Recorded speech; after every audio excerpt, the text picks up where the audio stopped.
আমি প্র্যাকটিস টাইমে অনেক কটা ছক্কা মেরেছি। ছক্কা মেরে দিছেন? কার বলে? আমাদের টিমমেটস, তারপর ওই যে আমার কোচ যারা ছিলেন ওনাদের। গিয়াসউদ্দিন সেলিম ভাইয়ের বলে আপনি ছক্কা মারতে পারছেন? ব্যাটও ধরতে গেলে ব্যাটগুলো অনেক ভারী ছিল, এরকম পাপ্পাকা পারি যখন ক্যাচ ধরবে হাতটা লাল হয়ে যাবে। লাল হয়ে গেছে আমার অলরেডি, লাল হয়ে গেছিল আমার হাত। ইভেন ক্রিকেট ব্যাটটা যেটা ছিল সেটা অনেক হেভি ছিল, তো ওটা যখন মারছিলাম তখন আমার হাত লাল হয়ে গেছিল। এখন দেখা যায় যে নর্মাল ওয়েস্টার্ন পরলেও, তুমি যে বোরখা ছাড়া থাকো, নর্মাল ওয়েস্টার্ন পরলেও মানুষ বলে যে তুমি হাফ নেকেড হয়ে ঘুরছো, বা কমেন্টে লিখে মানে ট্যাগ লাগায় দেয়, বা এই যে বলে দেয় যে মানে অ্যাকচুয়াল তাহলে ওই নেকেডটা কি। জাগো এফএম এর অ্যাপ এখন পাওয়া যাচ্ছে অ্যাপ স্টোর এবং প্লে স্টোরে।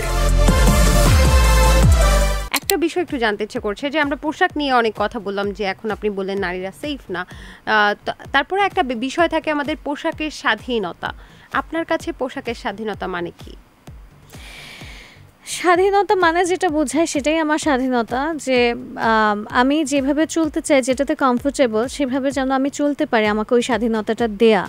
কিন্তু এখন দেখা যায় যে নর্মাল ওয়েস্টার্ন পরলেও, তুমি যে বোরখা ছাড়া থাকো, নর্মাল ওয়েস্টার্ন পরলেও মানুষ বলে যে তুমি হাফ নেকেড হয়ে ঘুরছো, বা কমেন্টে লিখে মানে ট্যাগ লাগায় দেয়, বা এই যে বলে দেয় যে মানে অ্যাকচুয়াল তাহলে ওই নেকেডটা কি। যদি অ্যাকচুয়াল মানে নর্মাল তুমি টি শার্ট আর জিন্স পরে যদি ওটাকে মানুষ নেকেড হিসেবে ধরে, তাহলে অ্যাকচুয়াল নেকেডটা কি। তো আই থিঙ্ক মানুষের মেন্টালিটি অনেক বেশি ডিগ্রেড করেছে এখন এসে এই জিনিসগুলো আরও বাড়ছে। একটা টাইম পর্যন্ত ছিল বাট এত বেশি ছিল না। এখন মানুষ অনেক বেশি এটা নিয়ে বলা শুরু করছে, অনেক বেশি পিছে লাগা শুরু করেছে। বাট একটা জিনিস ঠিক, যে আমরা যতই স্বাধীনতা আপনি শেষ করেন, আমরা যতই স্বাধীনতা খুঁজি, কিছু জায়গা তো আমাদেরকে মেনটেন করতে হয়। যেরকম এখন আমি প্রোগ্রামে আসছি, I can wear something like this, যেটা আমার মনে হয়। বাট আমি যদি কোনো ফ্যামিলি প্রোগ্রামে যাই, তাহলে আমি সালোয়ার কামিজ পরে যাব, আমি ওই ড্রেস কোডটা আমি ফলো করব। বা আমি যদি কোনো মিলাদে যাই, তাহলে আমি আরেকটু ভালো করে যাব। আমি যদি শ্যুটে যাই, আমার কোনো শ্যুট থাকে, তাহলে আমার শ্যুটে যে ড্রেস কোড থাকবে সেটা আমি পরে যাব। কিন্তু রাস্তাঘাটে আমি শর্ট স্কার্ট পরে ঘুরলে পরে সেটা মানুষ আমাকে হ্যারাস করবে।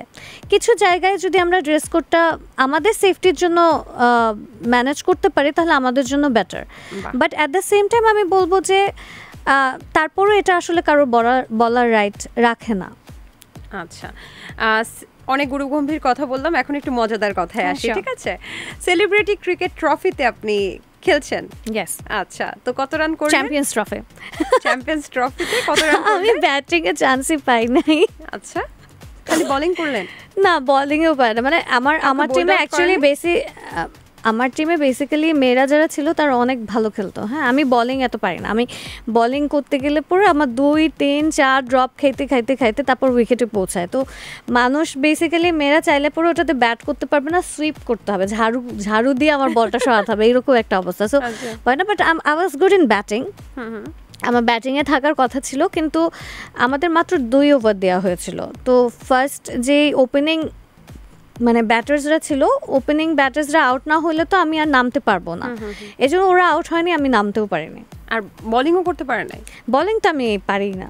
তাহলে কি ফিল্ডিং করছেন? ফিল্ডিং। আচ্ছা আচ্ছা, যাক। তো কোন দলে আছেন? সেই দলে কে কে আছে সেলিব্রিটিরা? স্বপ্নধারা স্পার্টানসে আছি আমি। সেলিম ভাই হলো এটার আমাদের মেন্টর। আমাদের জয় চৌধুরী ভাইয়া আছেন নায়ক ওখানে। আরও অনেক সেলিব্রিটিস আছেন আমাদের দীপা খন্দকার আপু আছেন, শান্তা হোস যিনি উনি আছেন, কর্নিয়া আছেন, তারপরে হইলো মনিকা আপু, তারপরে হলো নাবিলা আপু আছে, অনেকে আছে। হ্যাঁ, মেয়েদের কথা বলা, ছেলেদের ভিতর আরো অনেক আছে।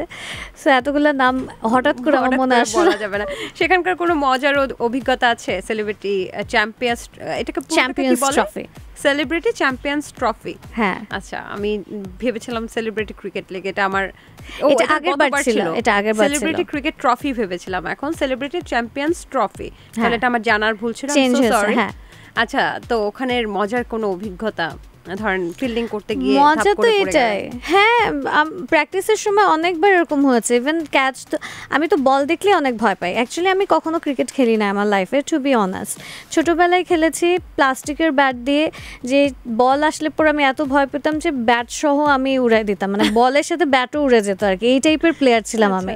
তো হঠাৎ যখন এখানে কল আসলো, ইট ওয়াজ এক্সাইটিং বিকজ আমার মনে হয়েছে যে আমরা যখন শ্যুট করি তখন তো একজন দুজনের বেশি দেখা হয় না, বাট এই জায়গাটা থাকা মানে অনেকের সাথে আমার দেখা সাক্ষাৎ হবে, অনেকের সাথে একটা it's like get together picnic. আমাদের প্র্যাকটিস টাইমটাও একটা মজার টাইম থাকে। তো ওই জায়গাগুলো যখন খেলতে যাই প্রথমে কষ্ট হয়েছিল, বল যখন ক্যাচ ধরতে যাই আমার হাতে লেগেছিল, হাত লাল হয়ে গেছিল।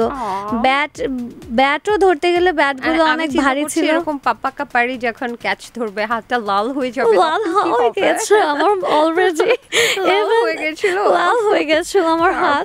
ইভেন ক্রিকেট ব্যাটটা যেটা ছিল সেটা অনেক হেভি ছিল, তো ওটা যখন মারছিলাম তখন আমার হাত লাল হয়ে গেছিল। সুইট, আপনি এত কিউট করে ব্যাট ধরতেন, মাই গড। আমি দেখেছি কিউট করে ব্যাটটা ধরেছেন, মনে হচ্ছে যে মেকআপ কোনো আইটেম ধরছেন। তো আপনি কয়টা ব্যাটে বল মারছেন? ব্যাটে বল মারার তো সুযোগই হয় নাই না, আমি প্র্যাকটিস টাইমে অনেক কটা ছক্কা মেরেছি। ছক্কা মেরে দিছেন? কার বলে? আমাদের টিমমেটস, তারপর ওই যে আমার কোচ যারা ছিলেন ওনাদের। গিয়াসউদ্দিন সেলিম ভাইয়ের বলে আপনি ছক্কা মারতে পারছেন? গিয়াসউদ্দিন সেলিম ভাই আমাকে মনে হয় না বল করেছে, একবার করেছিলেন, ছক্কা মারিনি, বাট 4 মেরেছিলাম। 4 মেরেছেন সেলিম ভাইয়ের বলে? ও মাই গড। একবার প্র্যাকটিস টাইমে মেবি একবার দুবার। কয়টা আপলোড দিলেন রিলস? আমি মেবি একটা থেকে দুইটা, বাট নিউজ অনেক হয়েছে, 200-300টার উপর মেবি আমার ক্লিপস আপলোড হয়েছে। তাই তো দেখছি, যেখানে তাকাই দেখি যে সেলিব্রিটি চ্যাম্পিয়ন্স ট্রফিতে নাজমি জান্নাত শুধু বল মারছে, ব্যাট করছে আর উত্তাপ ছড়াচ্ছে। আচ্ছা যাই হোক, উত্তাপ তো ছিল খেলার থেকে বেশি ওইটাই ছড়াইছে। তাই মানে হ্যাঁ, আমি যখন প্র্যাকটিস করছি ওই জায়গাগুলোই ওনারা রিলস বানায়, আর প্র্যাকটিসেরও টাইম পায় না, এমনভাবে রিপোর্টার্সরা এসে অ্যাট্রাক্ট করছে, মানে 2 মিনিট বললে আমার 1 ঘন্টা 1.5 ঘন্টা চলে যাচ্ছিল। সো হ্যাঁ, ওইটা থেকে আমার আসলে এই জিনিসটাই বেশি হয়েছে। এই যে খেলাধুলা করলেন, হাত পা ব্যথা হয়ে যায় না? অনেক আমার এখনো, আমি তো এসেই বললাম এখন বলবো না, বাট আমি তো বলছি তোমাকে, মানে আমার বোন বসে রয়েছে, ও গা ব্যথায় উঠতে পারে নাই আজকে। আরে উনিও খেলেছে? হ্যাঁ, she is the woman of the match, আর সব মেয়েদের ট্রফি ওর গ্রুপে নিয়ে গেছে। বাহ, চমৎকার চমৎকার। তাহলে এই ধরনের মজার অভিজ্ঞতা আপনি কাটাচ্ছেন এখন পর্যন্ত, তো শেষ হয়নি? আমার টিম হেরে গেছে। হেরে গেছে? আরে থাক, কষ্ট ও না, আমার টিম ফাইনালসে গেছে, আমাদের মেয়েদের টিম হেরে গিয়েছিল। তো এইবার হলো লেটস সি, মাঠে যাওয়ার পর আসলে আমাদের আগে থেকে এগুলা বলা হয় না যে কে কখন নামবো, এটা পরে ডিসাইড করা হয়। বাট আজকে আসলে আমি চাচ্ছি ম্যাচটা উপভোগ করতে, আজকে না খেলতে, খেলার থেকে বেশি আর কি দেখে চিয়ার আপ করে আমার মজা লাগে। আমার একটা প্রশ্ন, আপনি এত সুন্দরী একটা নারী যখন যে খেলতেছেন, এই যে কাদা বালি লাগছে, কি মাঠে তো কাদা বালি নাই না? আচ্ছা যাই হোক, মানে রোদ আছে, রোদ অনেক কালো হয়ে গেছে আমরা অলরেডি। আপনি কালো হয়ে গেছেন অনেক? কই, কোথা দিয়ে কই কালো হয়েছে?